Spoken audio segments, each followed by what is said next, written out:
कभी सोचा है कि मुंबई में बैठी एक अदालत सैकड़ों किलोमीटर दूर कलकत्ता में रहने वाले किसी इंसान को कानूनी तौर पर पेश होने का हुक्म कैसे दे सकती है?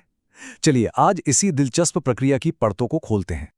सोचे जरा, एक कोर्ट का समन्स मतलब कोर्ट में हाजिर होने का ऑफिशियल बुलावा अपने शहर की सरहदें पार करके किसी दूसरे शहर तक कैसे पहुंचता है?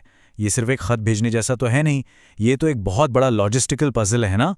तो फिर ये पूरा सिस्टम आखिर काम कैसे करता है? इस सवाल का जवाब समझने के लिए हमें सबसे पहले एक कॉन्सेप्ट को समझना होगा, और वो है अधिकार क्षेत्र, या जिसे जुरिस्डिक्शन कहते हैं। असल में हर अदालत की ताकत की अपनी एक ज्योग्राफिकल बाउंड्री होती है। इसे एक आसान से उदाहरण से समझते हैं। मान लीजिए मुंबई की एक कोर्ट में कोई केस चल रहा है और उस केस के लिए एक बेहद जरूरी गवाह कोलकाता में रहता है। अब सवाल ये उठता है कि मुंबई की कोर्ट अपना आदेश सीधे कोलकाता में लागू कैसे कर सकती है? यहीं पर स्थानीय अधिकार क्षेत्र का आइडिया सामने आता है। समझ लीजिए यह किसी भी कोर्ट का एक तरह का पावर जोन है।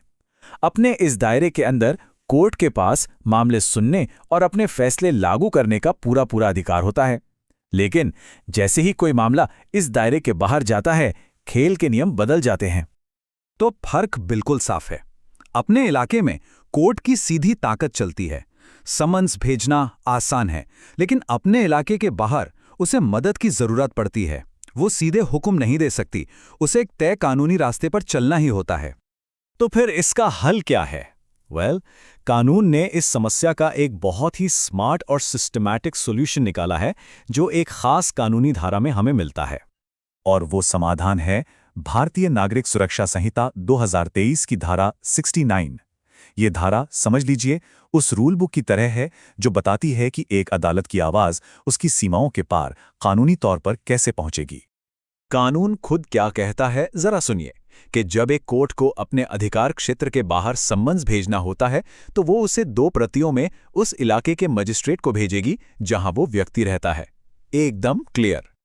हाँ, माना कि कानूनी भाषा थोड़ी कॉम्प्लेक्स लग सकती है, पर असल में इसके पीछे का आइडिया बड़ा ही सिंपल और लॉजिकल है। चलिए इसे आसान स्टेप्स में तोड़कर देखते हैं।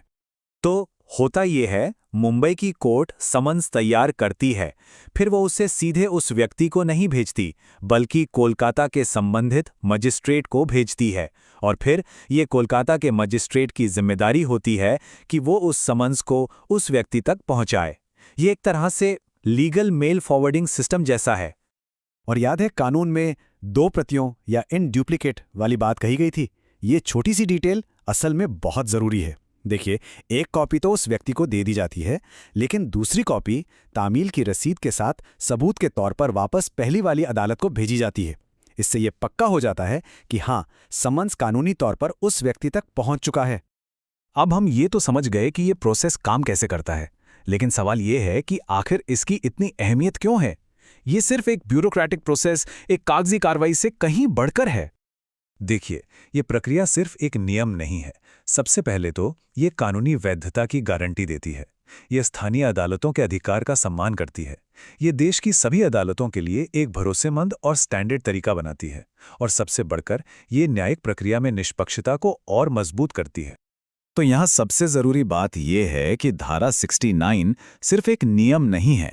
ये वो अदृश्य धागा है जो देश भर की अलग अलग अदालतों को एक ही न्याय प्रणाली में पिरोता है, और ये पक्का करता है कि न्याय की पहुंच किसी भी भौगोलिक सीमा में बंधी न रह जाए।